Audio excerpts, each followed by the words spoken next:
going to go ahead and get rolling here. Again, we have a lot to cover, and we are very excited to see you all here, and also to welcome the folks who could not make it in person and who are watching this asynchronously.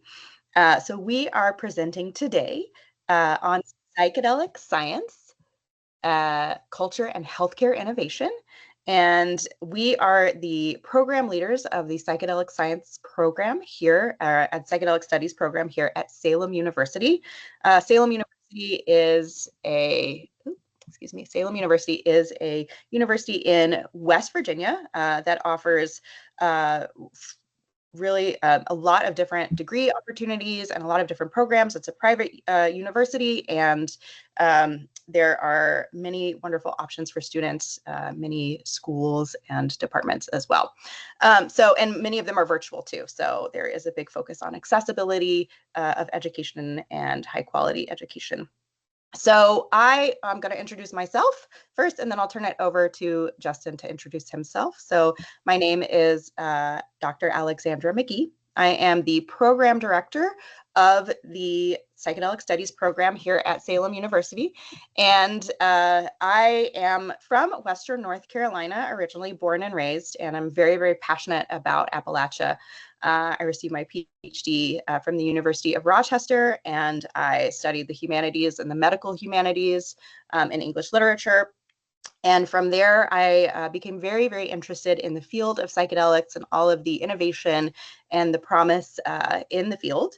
And I started my work in this area as a psychedelic journalist. So I applied my writing skills and my love of communication and research to journalism. And I began writing for outlets including Lucid News and the MAPS Bulletin and the Chacruna Chronicles and several others. And from there, my interest has only grown as my network has also grown in this field. And in my training as an educator and a program developer, I was thrilled to have the opportunity to come to Salem and start to build this transformational trailblazing program here. And now I'm going to turn it over to Justin. All right, y'all. Yeah, my name's Justin Moore. I just finished up my master's in clinical mental health counseling. I'm the program coordinator for the Psychedelic Studies program here at Salem University. I just want to say real quick, too, for those that are just hopping in, I'm clicking allow camera for you if you'd like to show your face. You don't have to. But I do have it set on a couple of those that do have on, so I don't feel like I'm talking to the letters there. So yeah, I just graduated. Psychedelic studies has been of great interest to me for a long time. I've been an advocate for over 13 years. In my undergraduate program, I gave a talk on something called Iboga or Ibogaine, which we'll cover a little bit later. And that was all the way back in 2012 at East Tennessee State University. I'm super passionate about this topic. I think there is a lot to offer, a lot to cover, and a lot to consider. And it's an honor and a privilege to be here with y'all. So I wanted to start by just talking about what psychedelic studies is. So for folks who are newer to the field, if this is a newer term for you and you are not sure of kind of how to get your footing in this area, psychedelic studies is by and large an interdisciplinary field, and it includes the broad exploration of the therapeutic, psychological, neurological, cultural, etc. effects of psychedelic substances, which include things like psilocybin, LSD, MDMA, ibogaine, which Justin just mentioned, on the brain and consciousness. And within psychedelic studies, there's a focus on the potential to treat mental health issues, including PTSD, anxiety, and depression, as well as implications for diagnoses for things like IBS, cluster headaches, and many more. It also includes the study of risks and benefits, therapeutic modalities, pharmacology, cultural and ethical implications and concerns and mechanisms. And it includes often research, basic science, interdisciplinary studies, cultural anthropology, and more. So it can be very, very broad and wide-ranging. This is an area that touches many other areas of focus.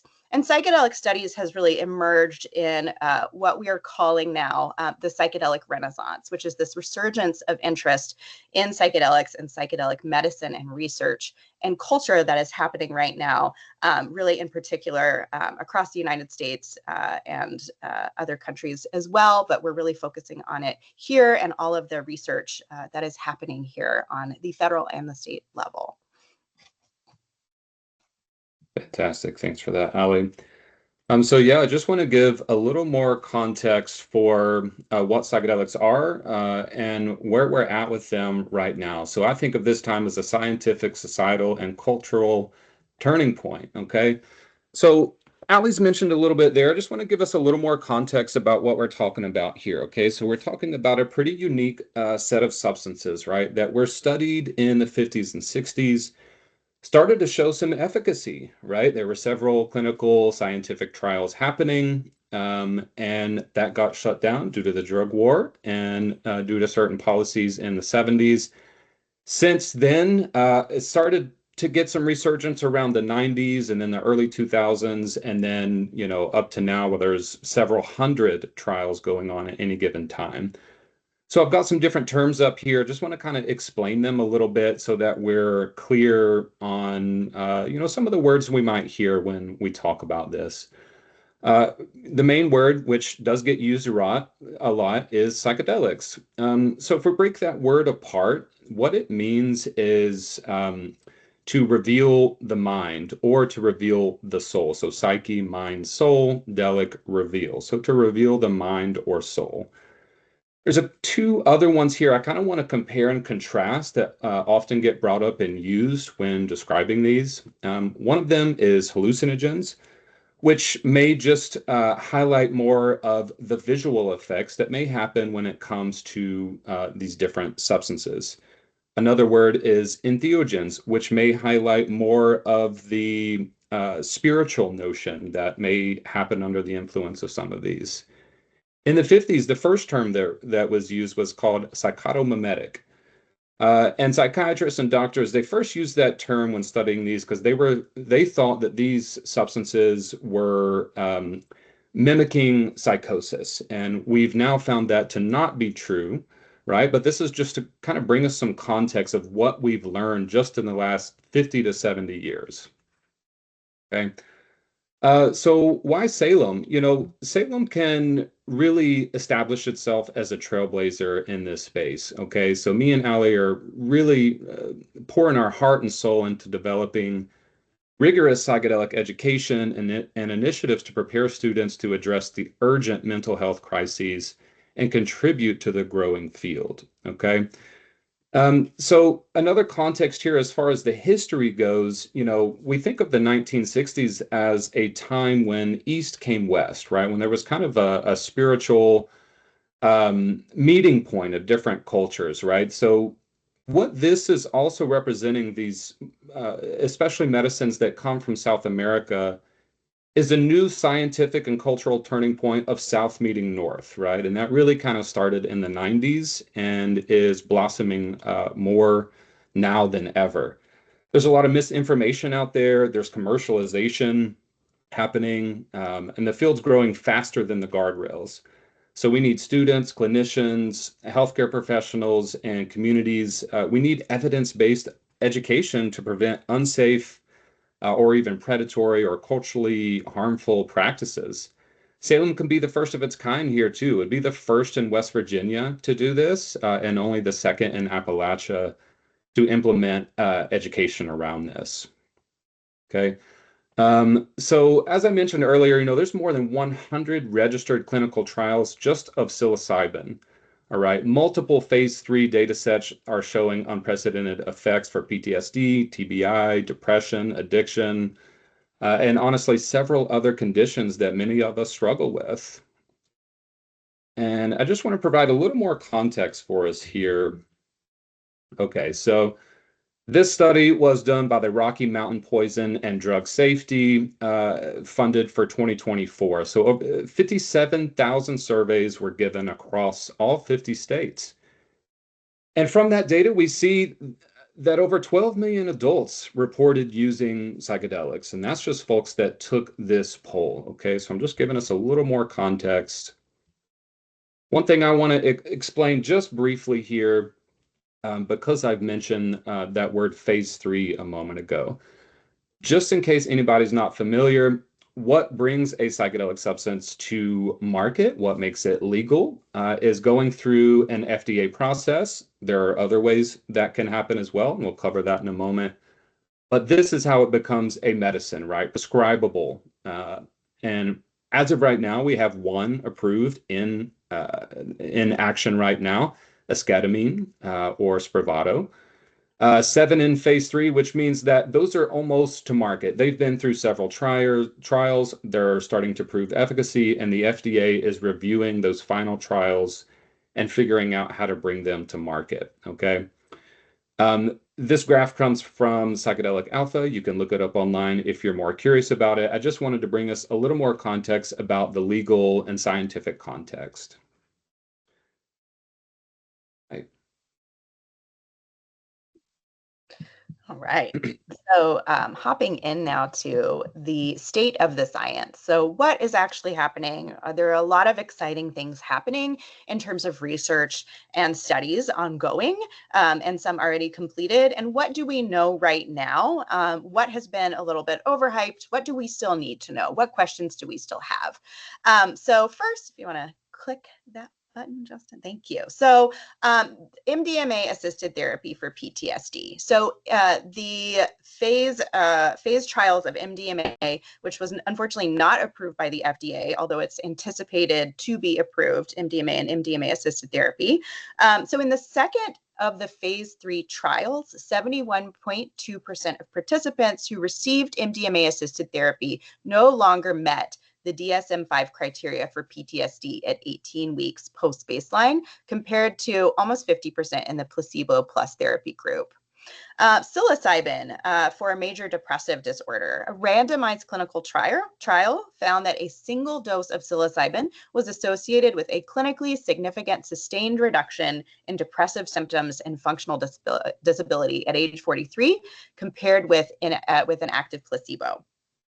And then ibogaine, which again has come up a couple of times. Ibogaine is something very exciting that we're watching. There's been a lot of movement and activation and activism around ibogaine recently. Texas just passed a huge funding package to research ibogaine. And ibogaine was found to potentially rapidly reboot dopamine system. So in animal studies, one dose increased GDNF and BDNF, which are natural brain repair molecules that restore dopamine neurons within 24 hours, offering a biological basis for its anti-addiction effects, which are now being studied even more. So what are some of the questions we are still asking? So there are a lot of questions because this is a relatively new field. Some of these studies started a long time ago and were halted. So now, again, with this resurgence of interest and also the resurgence of funding and science that is coming along with it, there are some really important questions that we are considering in the psychedelic space. So they include things like commercialization and access. So how do these compounds come to market, right? How are they going to be sold and prescribed? Who gets to have them? Who gets to access these medical interventions, right? Is insurance going to cover them? How is that going to happen?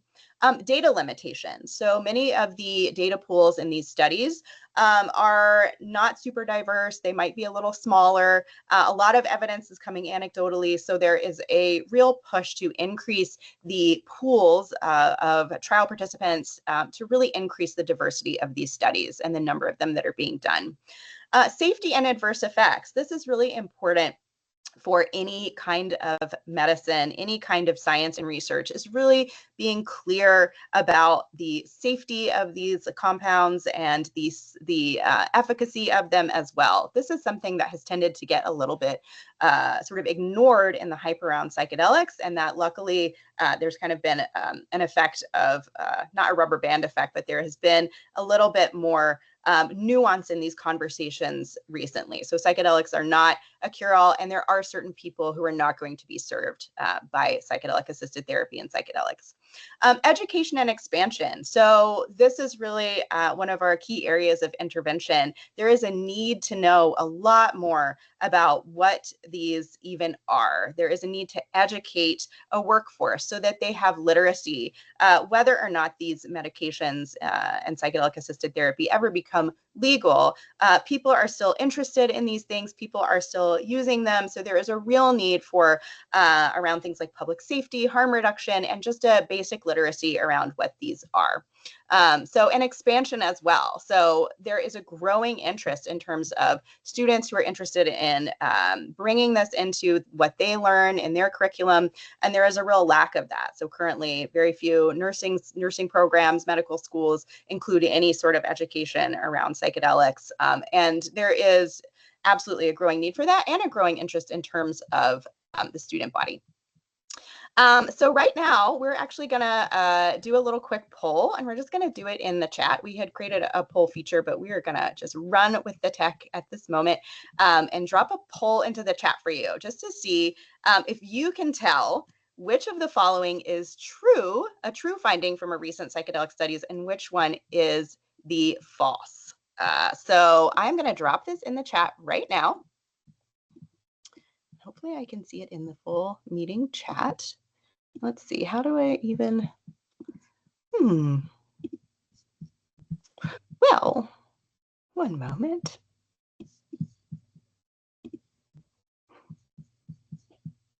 This is me on Teams in real time. Okay, so I am gonna just read this question out. I'm in a specific chat with presenters and I can't figure out how to get out of it. So here is the question. I am now just going to read out. Oh, there we go. Was Terry able to send the poll? Oh, hooray! Okay, so I don't have to do that. Is it showing up for people? Yeah, showed up for me. Okay, so I will now go ahead and read the question out as well. So 2 of these are true findings from recent psychedelic studies and 1 is not. Which one do you think is false? Is it A, psilocybin, the psychoactive compound in magic mushrooms, can extend cellular lifespan by over 50%? B, psilocybin shows promise in curing some types of cancer? Or C, LSD can significantly reduce the attack frequency of cluster headaches? So go ahead and place your bets. Oh. Anyone else? Don't be shy. Got 2 responses. Okay. Seeing the live results. I know, this is exciting. I really love this. Yeah. Great. All right, people have chosen all 3. Yes, right. 1 in the lead. Psilocybin shows promise in curing some types of cancer. So last chance if you want to take a guess, and maybe you already know the answer.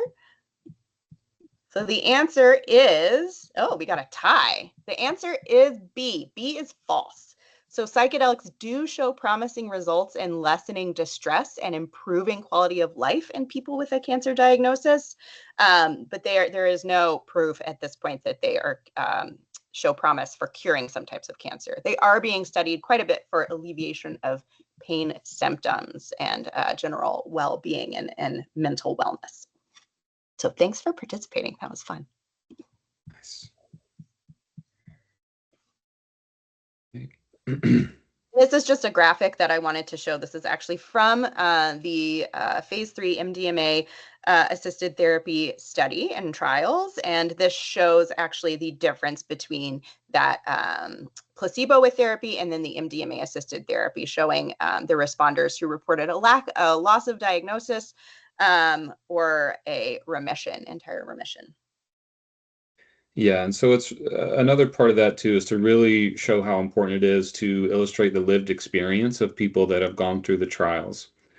I've met one individual who went through it. He went through a trial in Asheville or in Waynesville at the Pearl Institute with MDMA. I just want to share his story real quick.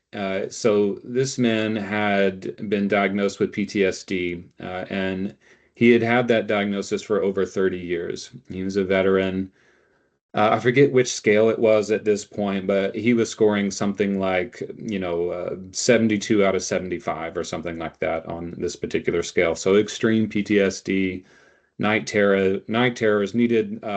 He used 500 milligrams, I believe it was, of Seroquel every night to sleep. Though he still struggled with sleep, still had night terrors and dreams. Really struggled with that. And, he went through traditional treatment, and some of it helped, some of it lessened his symptoms, but he still struggled tremendously. So he went through this trial. So he did MDMA 3 times over 3 months. So once a month, preparation before, rigorous preparation, the session, and integration afterwards. So a month after his final session, he was no longer diagnosable with PTSD. His score went down to something like in the teens or something like that. So it was below the threshold where he would even be diagnosed with PTSD. It was such a heartfelt experience for him that he went back into his house and he found an old like piece of cloth from something he wore during the war. It was in a box that he hadn't opened since the war, right? So he opened that, he took a piece of it, and then he had this piece engraved on it that says, "Peace of mind is the softest pillow." And he Hmm. framed that and he gave it to the Pearl Institute where he did the trial. So I just wanted to share that as like this is a lived experience of someone that went through it, that this actually did work for. It may not be for everyone, but for those it is for, at this point, I believe it's a moral decision for us to continue. All right, so how can we continue? What may be blocking us from continuing? All right, so that's going to be the legal and regulatory landscape. First off, pretty much all psychedelics are DEA Schedule 1 drugs or substances. Okay, so let's talk about what Schedule 1 means. Schedule 1 means a high potential for abuse. They have a significant risk of being misused, no accepted medical use, and a lack of accepted safety, right? But there is some nuance to what that means. All right. So this is Schedule 1. Okay, so one thing that can happen with psychedelics that already is happening, the FDA can designate something as a breakthrough therapy. And you could think of that as saying, the FDA is saying this looks very promising and will help you move faster. All right. MDMA and psilocybin already have that. They're given priority support. It's not approval and it doesn't replace trials, but it does help things move along a little faster. Okay, another thing that can happen along those lines is called expanded access. All right, that allows the investigational psychedelics, the use of those outside of trials. You can think of that as like some patients, they can't wait for approval, so there can be a supervised exception. It's pretty rare in the United States. It did happen in 2022, I believe it was, with MDMA. Canada has allowed a lot more of that. There's been requests for psilocybin and MDMA for patients with treatment-resistant conditions like end-of-life distress, severe depression, or PTSD. It is a pathway. There is a new bill that just came out recently where folks are fighting for more of that access since it is a law.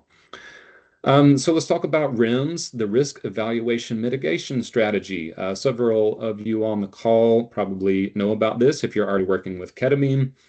So this is how ketamine is regulated, right? So esketamine, insurance approved at this point, operates through a REMS protocol. So what that does is create once it's approved, it's safety rules to make sure that it's used responsibly, that it's accessed only by the licensed clinicians that can do so. Different state by state, MDs, DOs, NPs, and PAs, depending on the state, can access it. All right. So something we barely touched on earlier is that there's also state level things happening, right? So Colorado and Oregon just rolled out their own laws, right? So interestingly, neither of these are operating specifically as a medical model. So there's no prescriptions or diagnoses in those. It's legal facilitated adult use in Colorado of psilocybin. Eventually, it would include other substances like DMT, mescaline, or ibogaine. But there is a harm reduction and facilitator licensing model around it. It is accessible to U.S. citizens outside of those states, right? So this is like another reason why we've got to start building community education. We've got to continue with harm reduction principles. People are going to go do these things regardless of what's happening in each state. Just a little bit more context for Oregon. Psilocybin's legal for supervised adult use, also not a medical program. It's a state-run training, licensing, and there are service center regulations, right? So the substances remain federally illegal, but they're protected under state borders, right? So the providers, they're not describing, they're only facilitating. The DOJ has said out loud that they're a policy of non-enforcement for state-regulated programs, and that's running similar to cannabis, for example. In Oregon, also, you got to be 21 or over and no residency requirement, like I said. All right, let's move on to safety, ethics, equity, and access. So this is a great follow-up slide in terms of what Justin was just speaking about. And so now that we have all of this knowledge around the state of the science, around the legal and regulatory landscape, how do we ensure that we are thinking through our offering to the field of psychedelic studies and just the field more widely? And what are the essential questions that we need to be asking and considering, and that the field more widely also needs to ask and consider? So I have a short list of these, and I also have some talking points around each of them. So one question that we are considering is, what are the key components and core values of a psychedelic studies program? So we are really coming at this through the science, and I'm going to talk more about this in a moment in terms of what we are thrilled to be building at Salem University, but a science-based curriculum that includes ethics and harm reduction as well. So really coming in with very strong science, really leaning on these incredible scientific findings, and then also recognizing that there is a need for discussions around ethics and around harm reduction, especially as people's curiosity grows and education is not yet there in terms of matching. Also, cultural humility and acknowledgement of origin. So many of these substances, many of them come from plants that come from very specific regions of the world that have very rich cultural traditions and practices around them. So how do we honor that? How do we reference that? How do we build that into the conversations that we're having now, when some of the science can seem really divorced from any of these historical and cultural origins? Also, public safety, integrity, and responsible practices. So how are we ensuring that our education really has these building blocks in it that ensure safety and integrity, and that are really giving students some of the tools they need to develop that sense of responsibility? How will our students be best served in their courses and future careers? So again, that strong scientific foundation and applied skills are going to be really setting students up to have this foundational knowledge and be able to take it into a multitude of fields. There are clear career pathways across many disciplines. So this is a field that, again, is very expansive. It's growing. There's a lot of excitement around it, and there's a lot of opportunity as well. Also, we are going to be really prioritizing research and community engagement and partnerships and reflective practices as well. How can we ground in science and research while also honoring and crediting cultures and traditions of origin? So I spoke a little bit about this a moment ago, but again, we're going to be building in and teaching both that empirical research and then some of that traditional knowledge in culture and history, and crediting those lineages, and bringing in voices from those as well. And then really speaking about topics, ethical considerations and things like respect, reciprocity, and cultural context. how can we best support the development of safe, responsible, and sustainable psychedelic infrastructure across professional fields? This is so key. We're so interested in responsibility and sustainability and in this strong, robust psychedelic infrastructure. So we are, again, training for safety, ethics, risk management. We're giving that foundational training in science. We're promoting collaboration. That's something we really want to do, is promote that cross-sector collaboration, and something that the field more broadly, there's also that movement as well. And then building these systems that are equitable and accessible, ensuring that folks who are interested in this field are able to get more information and able to do a deeper dive. And then what ethical issues and questions of access must we consider? So building off of the last point, how do we make a psychedelic studies program equitable, affordable, informed? How do we teach that cultural respect? And then how do we build in teaching around long-term safety and accountability?